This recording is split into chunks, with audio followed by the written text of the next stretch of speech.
beautiful people, it is your homegirl Miss Shameless, all up in your building with another tech talk. And this video is all about cryptocurrency. My latest obsession. I had to do this video for my booze, for my friends and my family, because it is new, it is exciting, and it's confusing as bleh. So this video is for my beginners, for my booze out there. Keep in mind, I'm a girl with a camera on YouTube. I'm not a financial advisor. I am a hustler and I'm super savvy. But anyways, do your research and watch a lot of videos. I'll put links in the info box below on more ways to learn about this fascinating world. So what is cryptocurrency? What is Bitcoin? Bitcoin is the largest and most popular cryptocurrency out there on the market.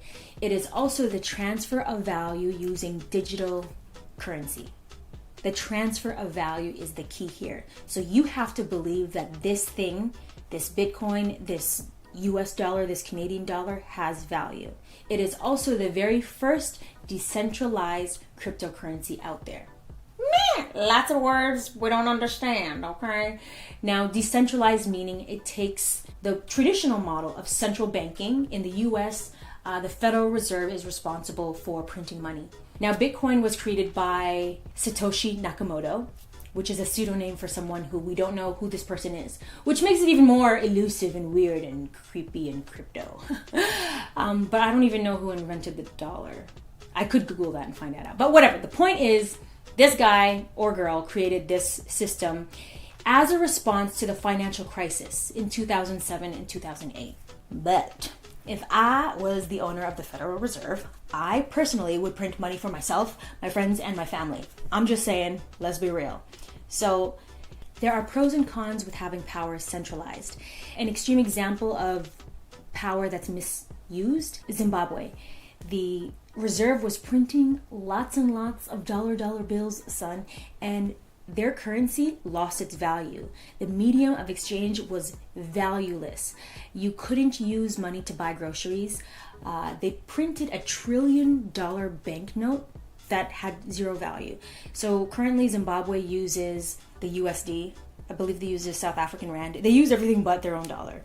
They don't have a currency because that's how the value just completely dropped. An extreme case of hyperinflation. And you can watch documentaries on Netflix. Banking on Bitcoin is a good one. Capitalism, A Love Story by Michael Moore is a good one. It doesn't talk about cryptocurrency, but it does talk about the financial crisis. Now, supply and demand is a thing in economy. When you keep on printing money and there's no end, how can you store value in that exchange? With cryptocurrency, there is a fixed supply. There is a market cap on how many coins can circulate in the market, and that is 21 million. That's the most, in theory, that can ever be generated in the system. Beyond it being a fixed market cap system that in theory creates value, there's only 21 million, collect all 21 special edition coins, it relies on blockchain technology. Now, blockchain technology is what has blown the minds of everyone in the space. With blockchain, it is recording transactions and verifying and ensuring that that in fact happened, that you got this money from this person and this money went there. And with blockchain, it can't be duplicated, it can't be counterfeit, it can't be double spent. Everything is accounted for and verified, and that takes a lot of time to process. So the act of verifying these transactions is time consuming with Bitcoin.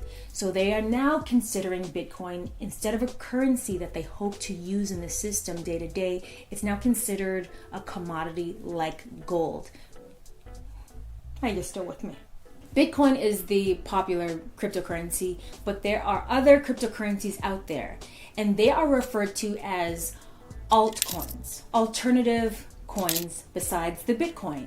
Now, there is Ethereum, there is Litecoin, there is Ripple, there is OMG, there is Monero, there's Neo. There are a ton of coins out there, and your job is to research the tech behind it, and you could read the white papers, which is basically a document that the creator has listed what the purpose of the technology is and does. Nobody really reads that. Well, the beginners, I doubt will. But you know what? You should actually just read it just for some giggles.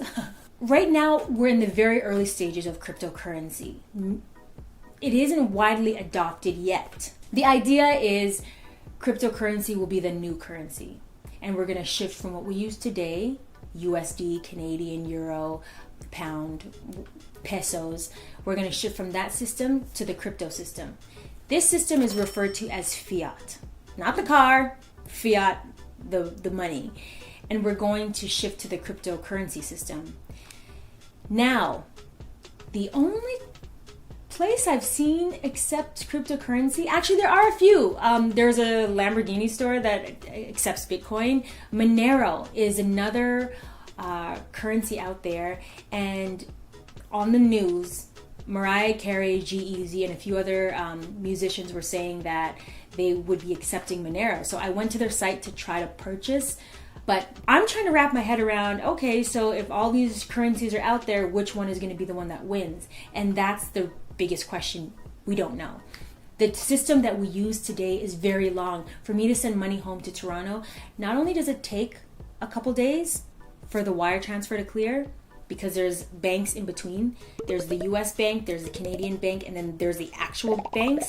So there's like 4 banks in the whole process. The idea is cryptocurrency eliminates all of those banks, and I can send money to my family right away without the fees and without the delay. That isn't the case right now, because in order to convert your current currency, your fiat currency, into cryptocurrency, you need to use an exchange. Now, this exchange, to me, defeats the whole point of decentralized networks, because now it is centralized. Coinbase, which is a very popular app, I use Coinbase, is an exchange place where I can convert my US funds into Litecoin, Bitcoin, Ethereum, Bitcoin Cash. They're going to be adding more.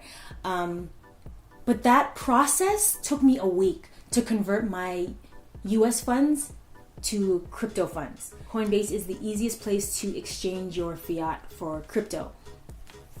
However, there are other exchanges out there, and also depending on the country, you might have another exchange that's more popular. I don't know those ones. Most exchanges that have affordable cryptocurrency under $100, I'm talking $1, $5, $10, they only accept Bitcoin or Ethereum, not your typical cash fiat currency. So you have to do 2 steps. The first step, you have to exchange your fiat currency at the exchange for Bitcoin or Ethereum. The second step, you have to exchange that Bitcoin or Ethereum that you just acquired for the more affordable currency that you really want to get. But now you have to back up your information onto a cryptocurrency wallet.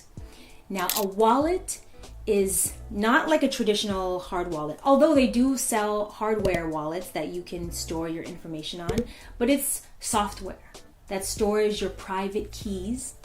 It sounds crazy, I know, but you need your own personal wallet to store your information on, because if this exchange goes bankrupt and closes, you still have your blockchain, your private keys, your information on this wallet. I'm not an expert. I just did my homework. I'm doing my best to articulate that to you. But for the real deal, still here info, okay? And they will break it down for you better than I have. So I've taken a small amount of money that I'm okay with losing, and I've already tripled that. It can become very addictive, so I do say put in what you're willing to lose and no more than 10%. But in investing in the whole game of cryptocurrency, it's blown my mind and opened my wealth of knowledge into a space I was never really paying too much attention to. Money, what is it besides getting paid by the hour or paying bills? Like how to build wealth. And I don't come from a family that has stocks invested to pay for my college tuition or whatever the case is, buy me a new car. I have to buy my stuff with the money that I earn. I'd like to hope that cryptocurrency right now is kind of like stocks. It's investing in something that may or may not materialize. The difference is stocks are regulated stocks are regulated, but I do this because you can still lose it, but it's way more secure because it's been around that much longer. With cryptocurrency, this hasn't been around that long, and even more unsettling is it is not regulated. So it is going to a casino and playing your hand at the table, but it's fun and it's exciting. And if I can learn and grow, I'm just way more aware of money. And now when I'm in stores and when I'm talking to like my boyfriend or my friends, we talk in satoshis and coins. Like that is like 0.0067 of a Bitcoin. I'm gonna pass. But be a part of the conversation, and the way to do that is to invest. You can even put in $10, $50. You can put in $10 into a Bitcoin. I'm trying to invest in something I believe and like I want it to grow over the course of a few years. So ideally, you know, in 5 to 10 years I can have my money that grew. I want my money to work for me, okay? And I want to hustle, but I want to hustle smarter.